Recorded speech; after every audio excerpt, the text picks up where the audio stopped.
Bien, vamos a continuar con esta segunda parte de la sesión de planificación. Vamos a arrancar por un tema central para la planificación, que es la estimación.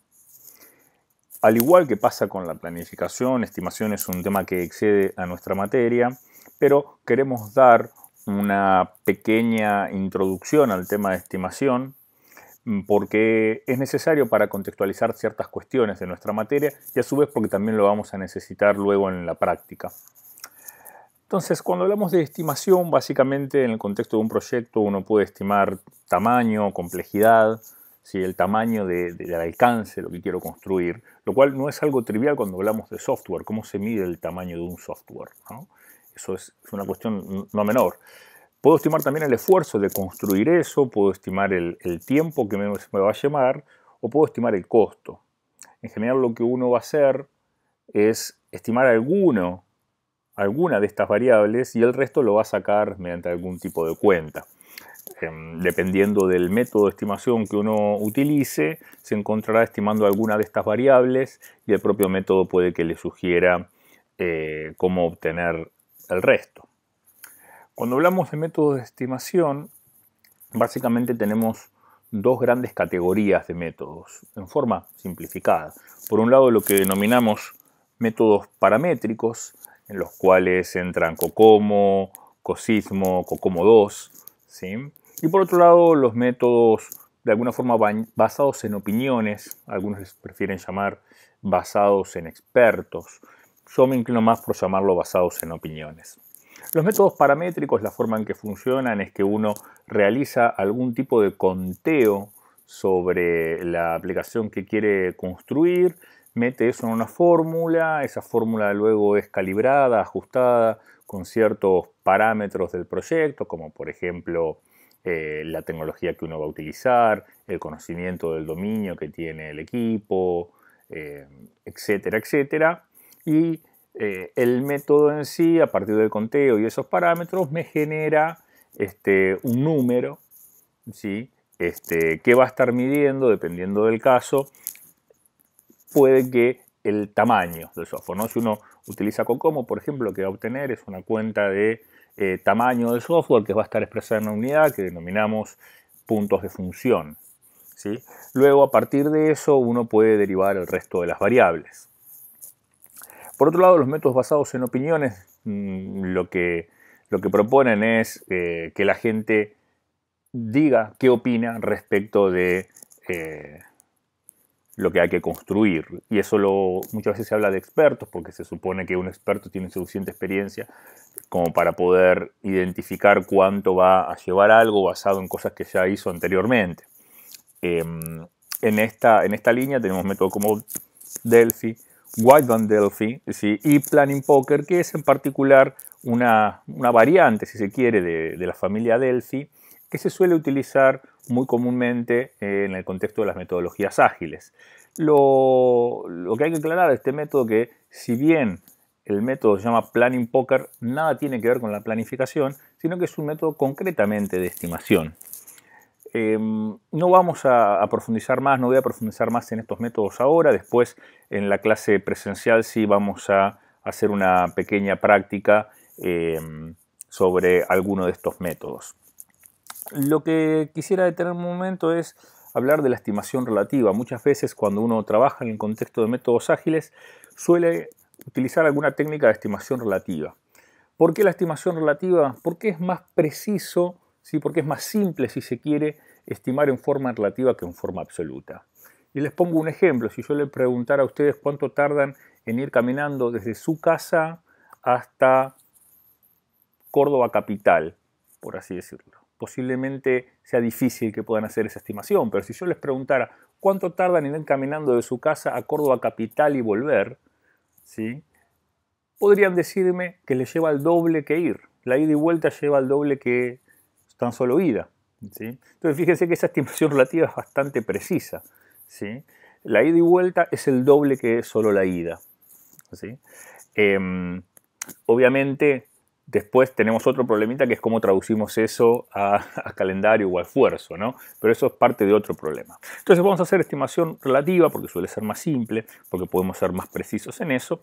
Y lo que vamos a hacer es vamos a buscar de la totalidad de los ítems que tenemos que estimar, vamos a buscar el más pequeño y lo vamos a establecer como unidad, ¿sí? Y después vamos a poner el resto de los ítems en relación a ese, ¿sí? Ese ítem más pequeño va a ser una unidad, va a ser un story point, ¿sí?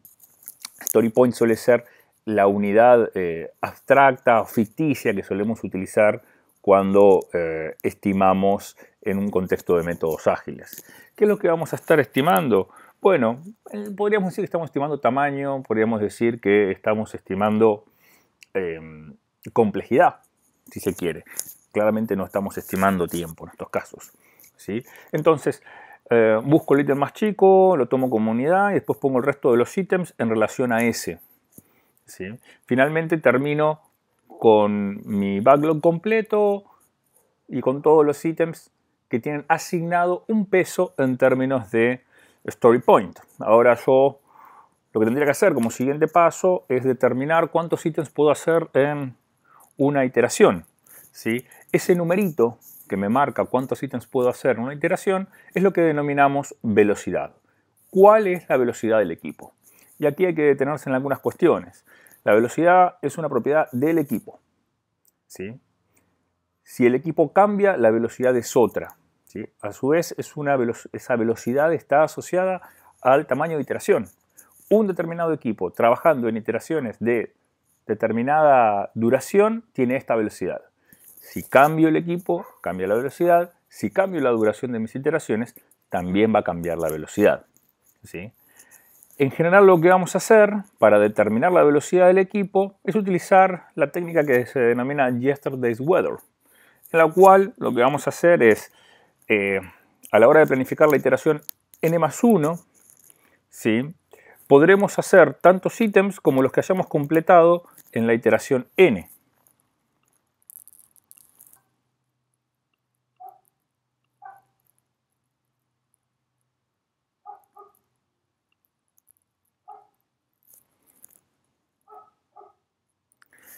Esta técnica, Yesterday Weather, básicamente nos propone que a la hora de planificar la iteración n+1 podremos asumir que haremos tantos puntos como los que hayamos completado en la iteración n, ¿sí? Poniéndolo en concreto, si en la iteración 4 de mi proyecto completé una cantidad de ítems que es equivalente a 15 puntos, entonces en la iteración siguiente voy a asumir que voy a poder comprometerme a esa misma cantidad de puntos, ¿sí? Voy a poder asumir que voy a completar tantos ítems que sean igual a la suma de esos 15 puntos. La pregunta que queda abierta acá es, bueno, ¿qué hacemos en la primera iteración? Donde no tenemos evidencia de la iteración anterior, no tenemos parámetro. En esos casos lo que se va a soler hacer es uno va a tomar el ítem que habíamos tomado como unidad y el equipo va a hacer una estimación en horas, ¿sí? Bueno, en términos de tiempo, ¿cuánto nos va a llevar esto? ¿Sí? A partir de eso, el equipo podrá hacer, aplicar simplemente una regla de 3 simples, ¿sí? Y ya con esa información sí determinar cuántos ítems podré comprometer en la primera iteración. Después lo que voy a ir haciendo es sí aplicar esta técnica de Yesterday Weather. Es interesante acá que cuando un equipo arranca a trabajar de esta forma, ¿sí? Un equipo nuevo, digamos, tarda una serie de iteraciones en estabilizar esa velocidad, ¿sí? Lo que se suele decir es lo que uno encuentra en la bibliografía, que un equipo puede tardar entre 5 y 6 iteraciones en estabilizar la velocidad, ¿sí? Es como para tener presente a la hora de manejar los compromisos y las expectativas del cliente. Otra cuestión que vamos a tener presente a la hora de planificar es qué hacemos con aquellos ítems que no podemos estimar, ya sea porque no tenemos suficiente conocimiento técnico, ¿sí?, para poder estimar cuánto nos va a llevar, ¿sí? Entonces lo que uno hace es, yo tengo un determinado ítem X que no lo puedo estimar porque no tengo idea cómo lo voy a encarar, porque me falta conocimiento técnico. Entonces lo que voy a hacer es voy a agregar un nuevo ítem a mi backlog, ¿sí? Que va a ser un spike, así le vamos a llamar, cuyo objetivo va a ser despejar la incertidumbre sobre otro ítem de backlog. ¿Sí? Yo tengo un ítem X, no tengo ni idea, entonces agrego un ítem que es un spike, que me va a dar información sobre el ítem X. ¿Sí? Entonces este spike debería generar como resultado, ¿sí? Una estimación del ítem original. ¿Sí? Este spike, ¿sí? Cuando lo complete me va a decir cuánto me va a llevar a hacer el otro ítem. ¿Sí? En general suele incluir algún tipo de investigación, hacer alguna prueba de concepto y demás para entender la cuestión tecnológica que está implicada, ¿sí? Y en base a eso poder estimar, ¿sí? Con cierta confianza el ítem del cual no tenía ni idea. Finalmente, el último concepto que quiero volcar en términos de planificación es el uso del Slack. ¿Sí? El Slack es un artefacto que vamos a utilizar cuando planifiquemos como para manejar aquellos imprevistos que suelen ocurrir en el proyecto. ¿Sí? Permítanme el siguiente ejemplo, tomado del libro de Jamie Shore. ¿Sí? Supongamos que uno está trabajando con su computadora y tiene un cable de 2 metros, ¿sí? Para conectar la electricidad. ¿A qué distancia se colocaría uno? Muy posiblemente uno no se colocaría a 2 metros, por más que el cable sea de 2 metros, porque el cable quedaría como muy tirante y cualquier movimiento posiblemente haga que tu máquina se desconecte y uno pierda el trabajo, la máquina se apague, lo que sea, ¿no? Entonces, generalmente, por más que uno tenga un cable de 2 metros, no se va a ubicar a 2 metros, sino que se va a ubicar un poco más cerca. Bueno, esa es un poco la idea del Slack. No me ubico a los 2 metros porque sería demasiado riesgoso y cualquier movimiento haría que mi máquina se desenchufara, ¿sí? Entonces, del mismo modo, si yo sé que mi equipo tiene una capacidad de 15, ¿sí? Tiene una velocidad de 15 puntos, posiblemente no voy a comprometer 15 puntos exactos, ¿sí? Tal vez sí, pero fíjense esta situación. A veces uno cuando está estimando de repente tiene una capacidad de 15, ve los ítems más prioritarios y suman 14. ¿Y qué hago con ese punto? ¿Sí? ¿Voy a forzar algo para completarlo? ¿Voy a meter algo ahí? ¿Voy a cortar alguna cosa? En general lo que uno va a hacer es dedicar ese punto sobrante al Slack. O incluso, si de repente puedo meter 15, tal vez busco alguna otra variante para comprometer un poco menos, para planificar un poco menos, de manera tal que me quede algún puntito libre. ¿Ese puntito libre lo voy a dejar libre? No. Ahí justamente está la clave. Ese puntito, ¿sí? Que lo voy a utilizar para manejar imprevistos, lo voy a planificar. O sea, no lo voy a dejar libre, no lo voy a dejar flotando, porque si no corro el riesgo de que me pase como la ley de los gases ideales, ¿no? Que los gases se expanden todo el volumen que tienen disponible, ¿sí? Entonces, para que eso no pase, voy a rellenar ese puntito que me queda con alguna tarea. Típicamente, alguna tarea que tenga que ver con pagar deuda técnica, algún refactoring que tenga pendiente, automatizar alguna prueba de regresión que me quedó pendiente, algún ítem de investigación, ¿sí? En general voy a tomar alguna tarea que sea, digamos, de baja prioridad, ¿sí?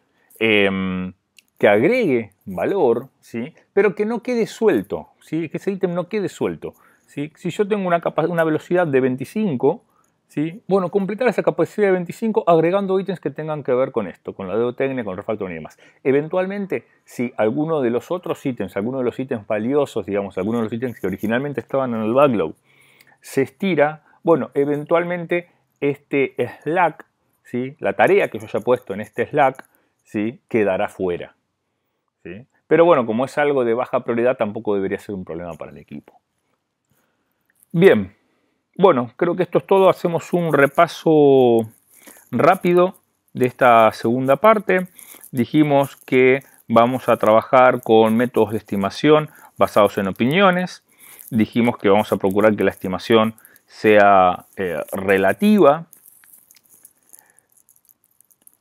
Vamos a manejar la idea de velocidad como la cantidad de puntos que nuestro equipo puede completar en una iteración. Esa velocidad la vamos a ir ajustando en base al tiempo de ayer, o sea, en base a lo que hayamos completado en la iteración anterior. A la hora de tener que estimar ítems de los cuales no tenemos idea, vamos a realizar spikes. Y por último, a la hora de asumir un compromiso para trabajar durante la iteración, vamos a utilizar la técnica de Slack para mitigar riesgos y reservar cierto tiempo para tareas de baja prioridad que me puedan servir como colchón, ¿sí?, a la hora de ejecutar mi proyecto, procurando poder salvar imprevistos que vayan surgiendo. Bien, esto es todo. Nos vemos en clase para poner en práctica algunas de estas cosas.